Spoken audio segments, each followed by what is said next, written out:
Every school has their own characteristics that they are famous with. Some of them is because of their money or their knowledge, skills, or their character.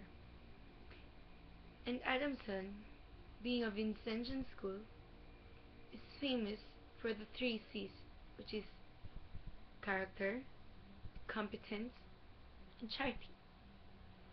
We Adamsonians are critical thinkers and are trained leaders.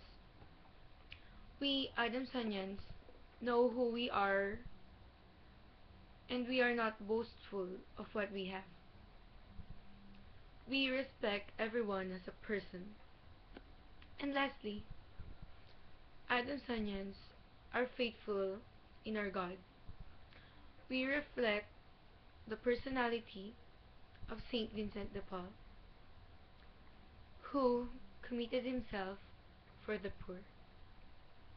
And for the POE, we should have the three C's in our personality.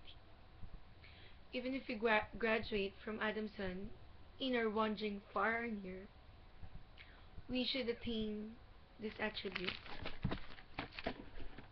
We should not forget where we came from, and as Adamsonian students, we should not forget to help the poor, and of course, our faith in God.